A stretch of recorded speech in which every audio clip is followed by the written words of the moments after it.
We're back, baby!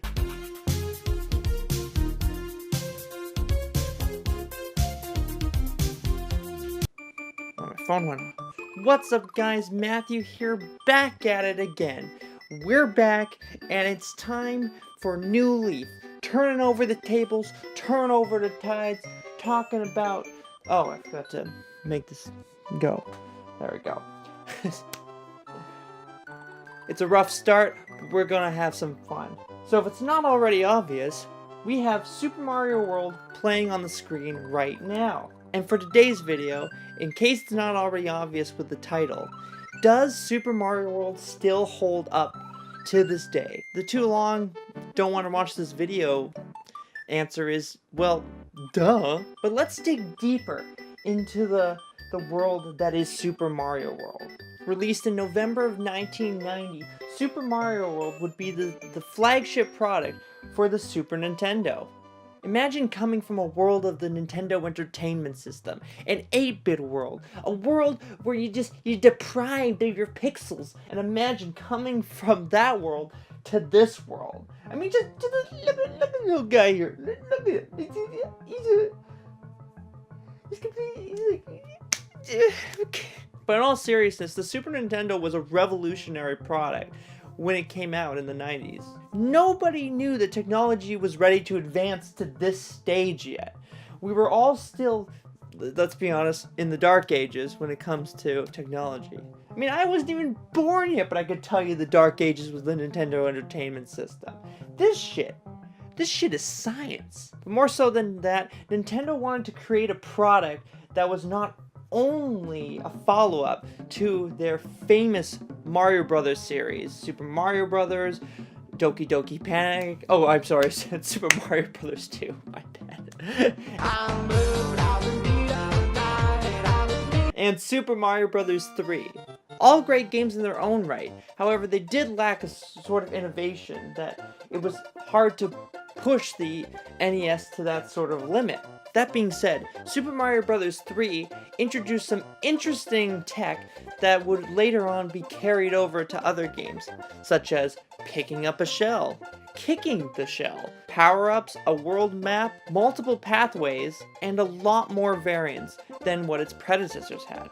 When Nintendo was working on Mario products, they always wanted to one-up the last Mario game. I mean, besides Doki Doki Panic. But at the release of the Super Nintendo, Nobody saw this coming in a million years. And you might be saying, well, Matthew, it's just a, it's just a regular Mario game. You're just running your something, yahoo! But no, it's a lot different than that. First of all, let's talk about your first experience playing the game. For me, when I was born in 1993, my parents gave me the Super Nintendo.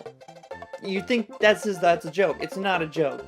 I mean, okay, I was an infant, so they weren't like, here you go, Matthew, Google Gaga, and get a SNES. It was more just along the lines of, they won a SNES in a prize pool thing. I can't remember how they won the Super Nintendo. It was some sort of raffle.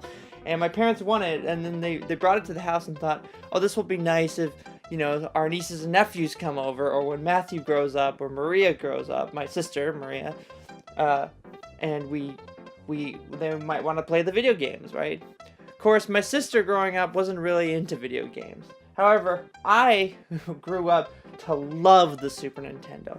Loved it to bits. You might as well say I was thinking about marrying it. Gonna put a ring on that and say, I do, say my vows. But in general, the SNES stayed dormant until I was about 3 years old. Around this time, my parents started getting a nanny to help around the house while they were both trying to hold up a job and work and, make money for that and support the household and all that stuff. So while we had our nanny, she was so into the Super Nintendo. Like, no, you wouldn't believe. She was such a gamer. She was a gamer girl. And I remember distinctly getting my nanny to help beat levels for me as I would start getting into this game. At age 3, I started playing Super Mario World very casually, slowly whittling through levels. And I would watch my nanny play a level, and then I would get to play a level. And my nanny would help me learn how the controls work and learn how that all how that all functions. And by age 4, I was able to 100% the game, well, with my nanny, of course, with the assistance of my nanny. All 96 exits, the whole lot of them. And you're probably thinking to yourself, Matthew, this is a myth, this does not exist. But hear me out here. Super Mario World on the surface might seem like a game that kids can't just pick up and play. Like, you have to know platformers, you have to be understanding of platformers, you have to be ready to take on the challenge, you have to have existed in the times of Mario Brothers, Super Mario Brothers 2, Doki Doki Panic, Super Mario Brothers 3. But Super Mario World actually is one of the most versatile platformers to come out to date. Let's talk about the structure of the game in general. Now, it's nothing too different. It doesn't stray from the norm too much. It's just, you know, your regular run-of-the-mill. Mario's gotta save Princess Peach because Bowser kidnapped her. He's not in the Mushroom Kingdom, though. He's on a place called Dinosaur Land. But that's really not important. Anyway, you just go through worlds, you beat levels, and you save Princess Peach. How hard is that? But the game's brilliance is not in its story, obviously. It's never been a strength in Mario games. It's always been about how it plays. And Mario games up to this point have never played terribly at all. Like Mario Brothers 1, Doki Doki Panic, I'm still gonna say it, I don't care, and Mario Brothers 3 have all played wonderfully, just in their own different right. But Super Mario Brothers plays better than all 3 of them. Even if all those games played well, and they do. Super Mario World blows that all out of the water completely. So let's just talk about structure here, and what they did right to allow the game to be accessed by so many different people. This is a family game in a lot of ways. This is a game you can grow up with, a game that you can play as a young kid, but then play again as an expert in platformers to see how fast you can get through it, or how better you can get through a level. It's one of those games that asks you to play it more than once, but do it differently each time. When you start up the game, the first thing you're welcome to is a screen demoing how Mario plays. This is one of the coolest things as a kid, because imagine just popping that game in, or blowing on the cartridge a little bit, popping that sucker in, and then opening it up and saying, "Oh." This is your brain on drugs. Any questions? And what's cool about that is that demo level is actually a level you can play in the game, but only near the end of the game. It's a level that you're gonna forget about, and then realize, oh yeah, that's a level that exists. But regardless of that point, I've just always thought it was cool that you could play a demo level, because like some games will have demos like that, but those are just levels that you cannot access, and they're just meant to just spice up the home screen there. One of the coolest things about the home screen in general is how the demo is actually played. Now, I'm not sure if this is like purposeful to the developer or not, but the way that the developer is demoing the stage for you is just, it's not great, It's not skilled play, but that's the point. Skilled play would detract the player. If you saw the demo and you saw just this Mario play like bouncing around, just saying F you guys and just doing all this weird stuff, then you might think to yourself, I don't know if this is the game for me. But when you see a demo of a level that's being casually enjoyed, where there's mistakes to be made, but cool things to explore, such as kicking the Koopa shell into the question block to reveal a Yoshi. This is really cool, because up to this point, we didn't know that you could access Yoshi that way, until we get into the game. But it's cool that the game teases the fact that Yoshi is also an available character that you can ride on and you can use in gameplay. Bar none, the Super Mario World demo screen is probably one of the best things to come out of the gaming revolution. It inspired so many creators and developers to kind of follow this lead and provide something that is accessible to people, or something that is welcoming to people. Anybody can play this game, period. When you first start up the game, you're greeted to a very tiny looking world that has just a few levels. But what's cool about this is you have a choice to make. You can go left or you can go right. It's a really cool introduction to the choices you can actually make in the game. This is a game all about different paths. This is a game that doesn't care how you do it, just get to Bowser. So in World 1, you can make the choice yourself. So let's just assume you skip going left and you go right. So you go through the levels. They're obviously very fun introductory levels. Finally, you beat World 1. You go up the ladder and suddenly you're greeted to this bigger overworld. This is the coolest thing in the game. Like, it seems very subtle, but the idea of like, you have World 1 being very zoomed in, but as soon as you get to World 2, it zooms completely out and shows you that there's so much to explore in Super Mario World. And that's just World 2. There's a whole world for you to explore. You can even scroll your camera on the map screen to see everything that you have to accomplish in this game. Again, as subtle as this sounds, it's actually a really cool introduction to how the game functions overall. Once you're in World 2, there's multiple paths you can actually take to, in fact, win the game. You can actually find secret exits, and then you can branch your path to find a faster way to get to Bowser. Or you can go the normal way you've always gone, and, you know, you'll eventually beat the game. There's no area where you have to find secrets.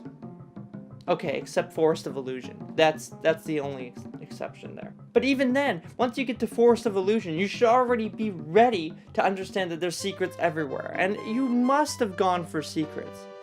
I know as a kid, whenever I saw a key and a keyhole, which are the secret exits by the way, I always wanted to find a way to get them because they were so cool, and it's like, oh, I found it! I found the key! I found the key! But the game wants you to experience, either at its fullest potential, its half potential, or its quarter potential. The game just wants you to play it, and it doesn't matter how you play it, and that's the important thing. Let's talk about what the game actually offers as far as paths levels go. So as you go through every world, there's a switch palace that you can unlock and find by finding the secret exit in one of the levels. If a level has a secret exit, then the level will be flashing red instead of yellow. That indicates that you can actually find the secret there. I never actually knew this until recent, because I used to actually have to I used to have to use my nanny to find out. Because she would know, because she's the expert, of course. Each world also comes with a secret exit that can lead you to Star World. And what Star World is, it's a warp point between all corners of the game's map. So if you want to warp from one side to another, you can use Star World to get there. And all the Star World levels can be accessed by simply finding the secret key in each Star World level, and you'll be able to walk across all corners of the map. This is actually amazing because you can actually get to Bowser just from World 2 and doing Star World. And you don't need any special equipment, special items. You don't even need to hit a certain switch. You can do it all without all of that help. Hell, you could even go to any world you wanted with that and just kind of go from there. But this is so cool, and most first players don't experience Star World until after their first casual playthrough. But now with the internet, I guess now with the internet, it's probably impossible not to know about all these things. But back then, this was a breakthrough. The game was like, yeah, you can beat me in like an hour, or if you're a speedrunner, 11 minutes, I think.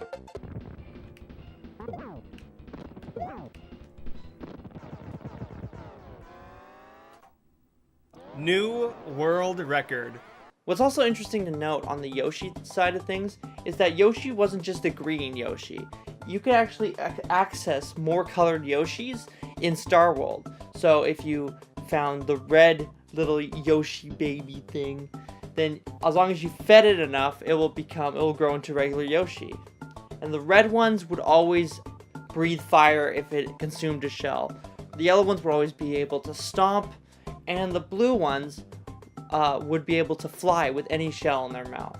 This also mocks the colored Koopa shells in general. Like, the green Koopa shells don't do anything, but the blue ones let Yoshi fly, the red ones will become fire, and the yellow ones will allow Yoshi to stomp.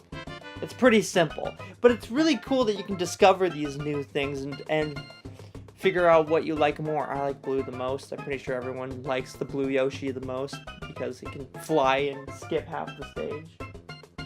But speaking of skipping half the stage, have we talked about the power-ups yet? The power-ups are by far the best part about this game. This is what separates Super Mario World from the NES Mario Brothers. This is what separates many platformers from being this versatile. And this is the Super Mario World power-ups. Now, it's not much. You have your classic Fire Flower, you have your Star Power that you can access sometimes, but what you do have is the cape. The cape. Chef's kiss. So good. Following the similarities of the Tanuki suit or the leaf from Super Mario Bros. 3, in Super Mario Bros. 3, all you could really do with the Tanuki suit and the leaf was if you gained enough speed and got what is known as P speed, which is when your run meter becomes full and you go at a full, faster pace, then you were able to fly with it by repeatedly tapping jump. And well, if you had the Tanuki suit, you could become a statue because... But while the cape can't make you become a statue, the cape properties are fantastic and offer so many new ways to beat levels. Once you gain enough speed, you can also gain P speed, like in Super Mario Bros. 3. However, in Super Mario World, once you gain the P speed and you fly with the cape, then you have a completely new set of control for the cape alone. It's not just press jump a billion times to keep flying. You can fly with the cape, but as soon as you decide not to control anything, you'll just plummet. But once you use the D-pad as a form of control as Mario moves in the air with his cape, you can discover that you can do many things with it. You can just casually fly, float up and down, or you can actually do a big ground pound, which acts as a POW block that can destroy nearby enemies. Another cool feature of this game that isn't power-up related is Mario's spin jump. Mario's spin jump actually has the ability to negate damage of certain enemies. Certain enemies will just allow Mario to just hop casually on top of them using the spin. And while this doesn't really come in handy unless you're Big Mario, because when you're Big Mario you can actually break yellow blocks by spinning on them. But again, as far as spinning on enemies, this isn't actually something that is explored too much in the game, but something that you could totally use to your advantage in the game if you wanted to get through a certain level faster. And if it seems to be faster to spin on certain enemies, then you can just do that. But the game never intends on you having to master any of these amazing abilities or this amazing tech that the game presents you in its moveset. This is such a genius design, because a lot of games, now not all games, but a lot of games nowadays make you use everything you've learned to its fullest potential. So as soon as you learn a new move, suddenly you're going to do the level in which this move is used a lot, or to an extent overused sometimes. But the developers made Mario so versatile, and you don't need to use any of that moveset. I died there. If you replace this Mario with the NES Mario, you could still beat the game even though you have way more limited control. Just run and jump. You could totally do that. But of course the game doesn't just want you to run and jump. It wants you to experience the game how you want to experience. This is your game. It's not their game. This is your game, and you get to decide how you want to play it. In Super Mario Bros., while the game, again, is a staple in the Mario universe, it again is incredibly lacking in this concept, because you're just go to level 1, go to level 2, run and jump, do a thing. There's really not a lot of route diversions besides the warp points in the game, so you're not really getting a lot for that. Whilst in this, you're getting a whole sandbox to deal with. This is essentially an open world game. Prove me wrong. Prove me wrong. Okay, I mean, it's not like, you know, mission mode or anything, but the game essentially is just letting you do whatever you want, and when you're beating a level, you can choose how you want to beat it, and if you want to take the secret route, you take the secret route.